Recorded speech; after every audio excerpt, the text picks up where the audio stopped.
എൽദാ പെരുന്നാളിന് ശേഷം ഒന്നാം ഞായറാഴ്ച നമ്മുടെ കർത്താവിൻ്റെ നാമകരണവും നവവത്സര ആരംഭവും തിരുസഭാ മാതാവ് നൽകുന്ന തിരുവചന ചിന്ത വിശുദ്ധ ലൂക്കായുടെ സുവിശേഷം 2-ാം അധ്യായം 21 മുതൽ 24 വരെയുള്ള തിരുവചനങ്ങളാണ്. ശിശുവിൻ്റെ പരിച്ഛേദനത്തിനുള്ള 8-ാം ദിവസം ആയപ്പോൾ അവൻ ഗർഭത്തിൽ ഉരുവാകുന്നതിന് മുൻപ് ദൂതൻ നിർദ്ദേശിച്ചിരുന്ന യേശു എന്ന പേര് അവന് നൽകി. മോശയുടെ നിയമം അനുസരിച്ച് ശുദ്ധീകരണത്തിനുള്ള ദിവസങ്ങൾ പൂർത്തിയായപ്പോൾ അവർ അവനെ കർത്താവിന് സമർപ്പിക്കുവാൻ ജെറുസലേമിലേക്ക് കൊണ്ടുപോയി. കടിഞ്ഞൂൽ പുത്രന്മാരൊക്കെയും കർത്താവിൻ്റെ പരിശുദ്ധൻ എന്ന് വിളിക്കപ്പെടണം എന്നും ഒരു ജോഡി ചെങ്ങാലികളെയോ 2 പ്രാവിൻ കുഞ്ഞുങ്ങളെയോ ബലിയർപ്പിക്കണം എന്നും കർത്താവിൻ്റെ നിയമത്തിൽ പറഞ്ഞിരിക്കുന്നതനുസരിച്ചാണ് അവർ അങ്ങനെ ചെയ്തത്. ദൈവമേ, സ്തുതി നിനക്ക് യോഗ്യമാകുന്നു. ബാറിക്കുമോർ. യേശുവാകുന്ന ശിശുവിനെ പരിശുദ്ധ മറിയത്തോടൊത്ത് കണ്ട് ആരാധിച്ച് കാഴ്ച സമർപ്പണം നടത്തി പുതിയ വഴിയെ സ്വന്തം ജീവിതയാത്ര തുടരുന്ന ദിനമാണ് നമുക്ക് നവവത്സരം. ഉൽപ്പത്തി പുസ്തകം 17-ാം അധ്യായം 10 മുതൽ 14 വരെയുള്ള തിരുവചനങ്ങളിൽ 8 ദിവസം പ്രായമായ ആൺകുട്ടികൾ ഉൾപ്പെടെ എല്ലാവരും അഗ്രചർമ്മം ഛേദിക്കണമെന്നത് ദൈവവും അബ്രാഹവും തമ്മിലുള്ള ഉടമ്പടിയുടെ അടയാളമായിരുന്നു. 8-ാമത്തെ ദിവസം ആൺകുട്ടികൾ ഛേദനാചാരം നടത്തണമെന്നതായിരുന്നു ദൈവകൽപ്പന. പ്രസവത്തിനു ശേഷം 8-ാം ദിവസം സ്ത്രീ ശുദ്ധിയുള്ളവളായി മാറുന്നതായി പരിഗണിച്ചിരുന്നു. ശാബത്ത് ദിനത്തിൽ പോലും പരിച്ഛേദന കർമ്മം നിർവഹിക്കാമായിരുന്നു. സാധാരണ പരിച്ഛേദന കർമ്മം പിതാവായിരുന്നു നിർവഹിച്ചിരുന്നത്. അത്യാവശ്യ സന്ദർഭങ്ങളിൽ മാതാവും നിർവഹിച്ചിരുന്നു. പിന്നീട് പരിച്ഛേദന കർമ്മം നിർവഹിക്കുന്നതിനായി പ്രത്യേക വ്യക്തികൾ നിയമിക്കപ്പെട്ടു. 8 ദിവസങ്ങൾ പൂർത്തിയായ ഉണ്ണിയേശുവിൻ്റെ പരിച്ഛേദന കർമ്മവും പേരിടലും നടക്കുന്ന ദിനം.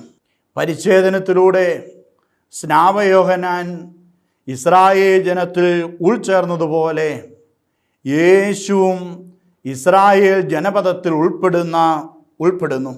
അബ്രാഹവും അവൻ്റെ സന്തതി പരമ്പരകളുമായി ദൈവം നടത്തിയ ഉടമ്പടിയുടെ പ്രതീകമായിരുന്നു ഇസ്രായേൽക്കാർക്ക് പരിച്ഛേദനം. ഇസ്രായേൽ സമൂഹത്തിലേക്ക് ഒരു കുഞ്ഞിനെ ചേർക്കുന്ന പ്രാഥമിക കർമ്മം പരിച്ഛേദനമായിരുന്നു. ഇസ്രായേൽക്കാരുടെ ശാരീരികവും ആധ്യാത്മികവുമായ പിന്തുടർച്ചയുടെ അടയാളമായിരുന്നു ഇത്. പരിച്ഛേദനത്തിലൂടെ ഒരുവൻ ഇസ്രായേൽ സമൂഹത്തിൽ അംഗമാവുകയും ദൈവത്തെ ആരാധിക്കുന്നതിനുള്ള അവകാശം കൈവശപ്പെടുത്തുകയും ചെയ്യുന്നു. ഇസ്രായേൽ ജനം ദൈവവുമായുള്ള ഉടമ്പടി പുതുക്കിയപ്പോൾ ഹൃദയത്തിൽ നടത്തേണ്ട പരിച്ഛേദനത്തെക്കുറിച്ചും പരാമർശിക്കുന്നുണ്ട്. ദൈവത്തെ സ്നേഹിക്കുക, അവസാനം വരെ ദൈവത്തോട് വിശ്വസ്തരായിരിക്കുക എന്ന ഉദ്ബോധനമാണ് പരിച്ഛേദനം നൽകുന്നത്. പരിച്ഛേദനം സ്വീകരിച്ചവർ ജീവിതകാലം മുഴുവൻ ദൈവവുമായുള്ള ഉടമ്പടി പാലിക്കണം. പൗലോസ്ലീഹായുടെ വീക്ഷണത്തിൽ ഹൃദയത്തിൽ നടക്കുന്ന പരിച്ഛേദനമാണ് യഥാർത്ഥ പരിച്ഛേദനം. നിയമം പാലിക്കുന്ന അപരിച്ഛേദിതനെ പരിച്ഛേദിതനായി കണക്കാക്കിയിരുന്നു. കൈകളാൽ നിർവഹിക്കപ്പെടാത്തതും ശരീരത്തിൻ്റെ അധമവാസനകളെ നിർമ്മാർജ്ജനം ചെയ്യുന്നതുമായ ക്രിസ്തുവിലുള്ള പരിച്ഛേദനത്തെക്കുറിച്ച് കൊളോസുകാർക്കുള്ള ലേഖനത്തിൽ പൗലോസ്ലീഹ പറയുന്നുണ്ട്. യഹോശുവ എന്ന ഹീബ്രു പദത്തിൽ നിന്നാണ് യേശു അഥവാ ക്രിസ്തു എന്ന പേരിൻ്റെ ഉത്ഭവം. യഹോശുവ എന്നതിനർത്ഥം യാവേ രക്ഷയാകുന്നു, യാവേ രക്ഷിക്കും, യാവേ രക്ഷിക്കുന്നു എന്നൊക്കെയാണ്. മോശയ്ക്ക് ശേഷം ഇസ്രായേൽ ജനത്തെ നയിക്കുന്ന നൂനിൻ്റെ മകനായ ജോഷുവയാണ് ഈ പേരിൽ അറിയപ്പെടുന്ന ആദ്യ വ്യക്തി. യേശു ഗർഭത്തിൽ ഉരുവാകുന്നതിന് മുൻപ് സ്വർഗദൂതൻ വിളിച്ച പേരാണ് യേശു എന്നത്. യഹോശുവ എന്നതിൻ്റെ സംക്ഷിപ്ത രൂപമാണ് യേശുവ എന്നത്. യേശൂസ് എന്ന ലത്തീൻ പദം ഗ്രീക്കിലെ യേശോവൂസ് എന്ന വാക്കിൽ നിന്നുണ്ടായതാണ്. ഈശോ, മെസ്സിഹ എന്നീ പദങ്ങളാണ് കേരളത്തിലുണ്ടായിരുന്നത്. AD 1554 ഈശോ സഭാ വൈദികർ പോർത്തുഗീസിൽ എഴുതിയ ഗ്രന്ഥത്തിൻ്റെ തമിഴ് വിവർത്തനമായ കാർത്തില്യ എന്ന വേദോപദേശ പുസ്തകത്തിൽ യേശു, ക്രിസ്തു എന്നീ പദങ്ങൾ കാണാം. കർമ്മലീത്ത വൈദികർ എഴുതിയ വേദപാഠ പുസ്തകങ്ങളിലും പ്രാർത്ഥനാ ഗ്രന്ഥങ്ങളിലും ഈശോ മിശിഹ എന്ന പദപ്രയോഗമാണ് കാണുന്നത്. ലത്തീൻ ഭാഷയിലുള്ള ഉൾഗാത്തയിൽ നിന്നുള്ള വിവർത്തനങ്ങളെല്ലാം യേശു, ക്രിസ്തു എന്ന പദം ഉപയോഗിക്കുന്നു. സുറിയാനി, പിശീത്ത ബൈബിൾ വിവർത്തനങ്ങളിൽ ഈശോ മിശിഹ എന്ന പദപ്രയോഗമാണ് നിലനിർത്തുന്നത്. 1905 പ്രാവശ്യം പുതിയ നിയമത്തിൽ മാത്രം ഉപയോഗിക്കുന്ന നാമമാണ് യേശുനാമം. യേശുനാമം പിതാവായ ദൈവം നൽകിയ നാമം, എല്ലാ നാമത്തിലും ഉപരിയായ നാമം, മാലാഖമാരുടേതിനേക്കാൾ ശ്രേഷ്ഠമായ നാമം, പിശാചുക്കൾ ഞെട്ടിവിറയ്ക്കുന്ന നാമം, സ്വർഗത്തിൻ്റെ വാതിൽ തുറക്കുന്ന നാമം, നമ്മെ ദൈവമക്കളാക്കുന്ന നാമം, പാപമോചനം നൽകുന്ന നാമം, രോഗശാന്തി നൽകുന്ന നാമം, രക്ഷയ്ക്കുള്ള ഏകനാമം, സകലത്തിൻ്റെ മേലും അധികാരമുള്ള നാമം, പരിശുദ്ധാത്മാവിനെ നൽകുന്ന നാമം, അനുഗ്രഹം വാഗ്ദാനം ചെയ്യപ്പെട്ട നാമം. സുഭാഷിതം 18-ാം അധ്യായം 10-ാം തിരുവചനം. കർത്താവിൻ്റെ നാമം ബലിഷ്ഠമായ ഒരു ഗോപുരമാണ്, നീതിമാൻ അതിൽ ഓടിക്കയറി സുരക്ഷിതമായി കഴിയുന്നു. നിയമാവർത്തന പുസ്തകം 28-ാം അധ്യായം 10-ാം തിരുവചനം. കർത്താവിൻ്റെ നാമം നീ വഹിക്കുന്നത് കാണുമ്പോൾ ലോകത്തിലുള്ള സകല മനുഷ്യരും നിന്നെ ഭയപ്പെടുന്നു. അപ്പോസ്തല പ്രവർത്തനങ്ങൾ 4-ാം അധ്യായം 12-ാം തിരുവചനം. ആകാശത്തിനു കീഴെ മനുഷ്യരുടെ ഇടയിൽ നമുക്ക് രക്ഷയ്ക്ക് വേണ്ടി യേശുനാമമല്ലാതെ മറ്റൊരു നാമവും നൽകപ്പെട്ടിട്ടില്ല. വിജാതിയർ പ്രത്യാശ വയ്ക്കുന്ന നാമം യേശുനാമം. വിളിച്ചു പ്രാർത്ഥിക്കുന്നവർ രക്ഷ പ്രാപിക്കും നാമം യേശുനാമം. രോഗത്തിൻ്റെ മേലും ശാപത്തിൻ്റെ മേലും മരണത്തിൻ്റെ മേലും പ്രപഞ്ച ശക്തികളുടെ മേലും അന്ധകാര ശക്തികളുടെ മേലും മനുഷ്യരുടെ മേലും ജനസമൂഹങ്ങളുടെ മേലും അധികാരമുള്ള നാമം യേശുനാമം.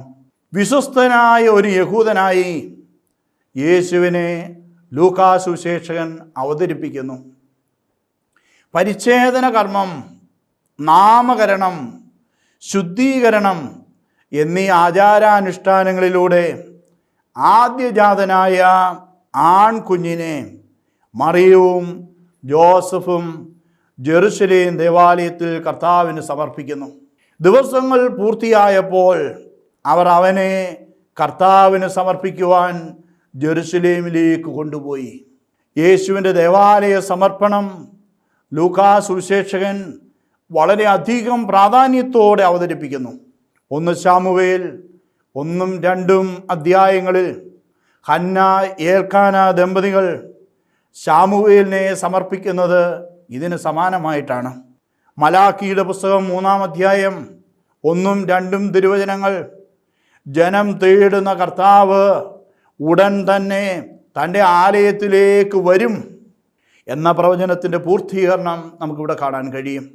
ദാനിയേലിൻ്റെ പുസ്തകം 9-ാം അധ്യായം 21 മുതൽ 24 വരെയുള്ള തിരുവചനങ്ങൾ ബാലനായ ശമൂവേലിൻ്റെ മാതാപിതാക്കന്മാർ അവനെ ശീലോഹായിലെ വിശുദ്ധ സ്ഥലത്ത് സമർപ്പിക്കുവാൻ കൊണ്ടുവന്നപ്പോൾ സ്വീകരിക്കുവാനും മാതാപിതാക്കന്മാരെ അനുഗ്രഹിക്കുവാനും വൃത്തപുരോഹിതനായ ഏലി ഉണ്ടായിരുന്നു.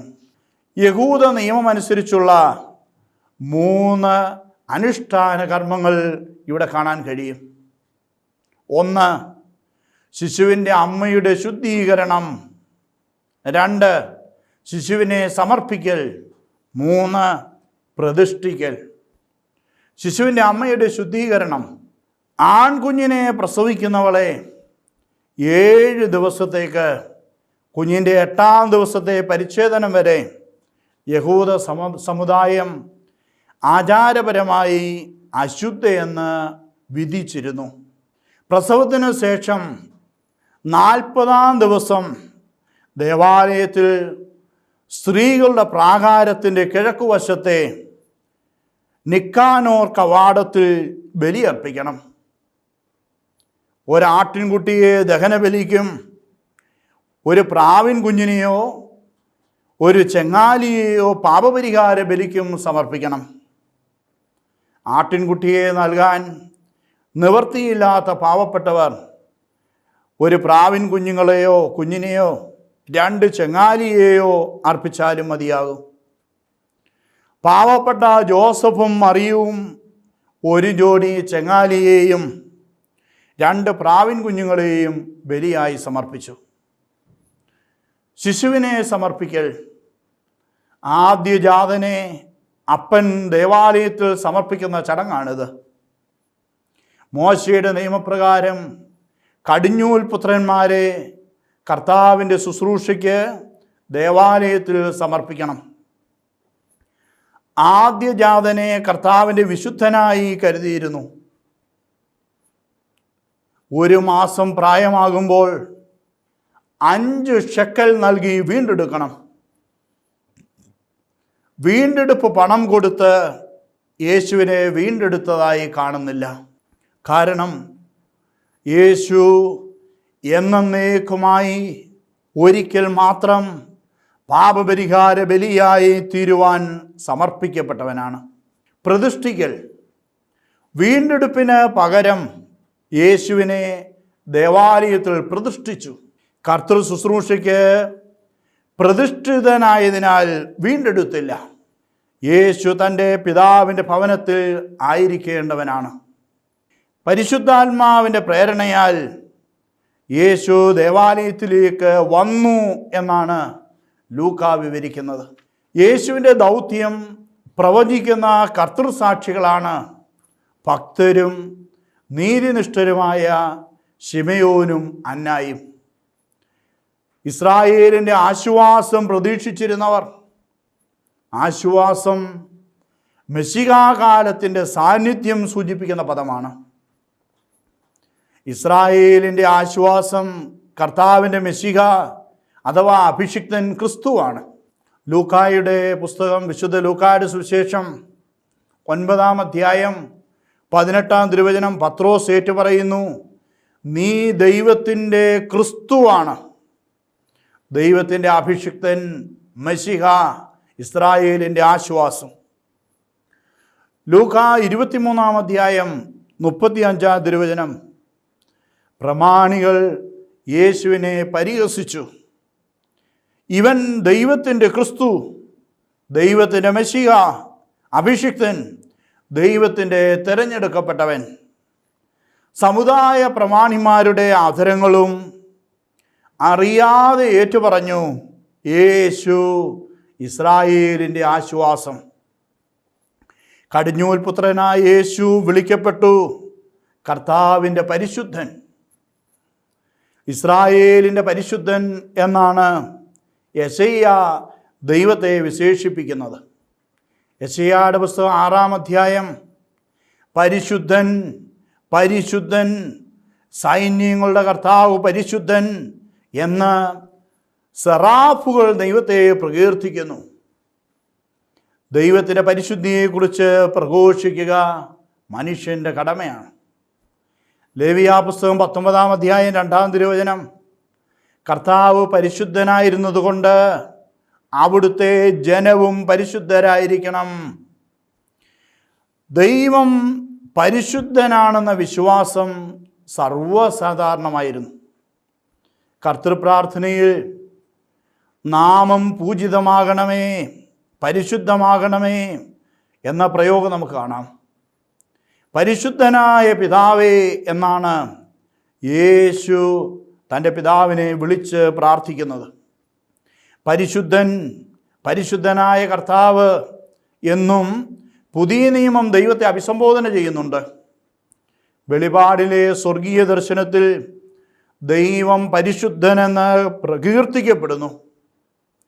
യേശുവിനെ സൂചിപ്പിക്കാനായി പുതിയ നിയമം പരിശുദ്ധൻ, ദൈവത്തിൻ്റെ പരിശുദ്ധൻ, ദൈവത്തിൻ്റെ വിശുദ്ധദാസൻ എന്നീ പദങ്ങൾ ഉപയോഗിക്കുന്നു. ശിശുക്കൾ യേശു എന്ന ശിശു കണക്കെ ദേവാലയത്തിലേക്ക്, ജെറുസലേമിലേക്ക് നയിക്കപ്പെടേണ്ടവരാണ്. ഓരോ ദേവാലയവും സ്വർഗീയ ജെറുസലേമാണ്. യേശു ദൈവമായിരുന്നിട്ടും മോശിക നിയമങ്ങളെയും ദൈവാലയ ആചാര അനുഷ്ഠാനങ്ങളെയും നിസ്സാരവൽക്കരിച്ചില്ല. മാതാപിതാക്കളാണ് ദേവാലയത്തെയും ആചാരാനുഷ്ഠാനങ്ങളെയും മക്കൾക്ക് ശ്രദ്ധാപൂർവം പകർന്നു നൽകേണ്ടവർ. യഹൂദ സമുദായത്തിൻ്റെ ആചാരാനുഷ്ഠാനങ്ങൾ ജോസഫും മറിയവും യഥാവിധി അനുഷ്ഠിക്കുന്നു. യേശു കർത്താവിൻ്റെ പരിശുദ്ധനാണ്. ഞാനും നിങ്ങളും പരിശുദ്ധിയിലേക്ക് വിളിക്കപ്പെട്ടവരാണ്. ദൈവിക പരിശുദ്ധിയെ പ്രകീർത്തിക്കുന്നതാണ് ദേവാലയ ആരാധന. ജെറുസലേമിൽ രക്ഷാകര ബലിയായി തീരേണ്ടുന്ന യേശു ബലിയിലെ വലിപ്പച്ചെറുപ്പങ്ങളെ ഇല്ലായ്മ ചെയ്തു. യോസഫും മറിയവും തങ്ങളെ തന്നെ പാവപ്പെട്ടവരോട് താതാത്മ്യം ചെയ്തുകൊണ്ട് പാവപ്പെട്ടവരുടെ ബലിവസ്തുക്കൾ സ്വീകരിച്ചു. ഒരിക്കൽ മാത്രം എന്നേക്കുമായി ബലിയായി തീരേണ്ടുന്ന യേശുവിൻ്റെ ജെറുസലേം ദേവാലയ സമർപ്പണം രക്ഷാകര ബലി പൂർത്തീകരണത്തിലേക്കുള്ള തീർത്ഥയാത്രയാണ്. നമ്മളും യേശുവിനോടൊപ്പം സ്വർഗീയ ജെറുസലേമിലേക്കുള്ള തീർത്ഥാടകരാണ്. ജനുവരി 6 ധനകാ പെരുന്നാൾ, നമ്മുടെ കർത്താവിൻ്റെ മാമോദീസ, വിശ്വാസികൾ പങ്കുചേരുവാൻ കടപ്പെട്ടിരിക്കുന്ന മാറാനായ പെരുന്നാൾ, വികാരി തൻ്റെ ജനത്തിനായി സമർപ്പിക്കേണ്ടുന്ന വിശുദ്ധ കുർബാന. ധനകാ പെരുന്നാളിന് ശേഷം നക്ഷത്രങ്ങൾ, പുൽക്കൂടുകൾ, ക്രിസ്മസ് ട്രീ എന്നിവ മാറ്റി അടുത്ത വർഷത്തേക്ക് സൂക്ഷിക്കുന്ന പതിവുണ്ട്. നമ്മുടെ കർത്താവിൻ്റെ മാമോദീസ ആയ ധനകാ പെരുന്നാളിനായി നമുക്ക് പ്രത്യേകം ഒരുങ്ങാം. പിതാവിൻ്റെയും പുത്രൻ്റെയും പരിശുദ്ധ റൂഹായുടെയും തിരുനാമത്തിൽ ആമേൻ.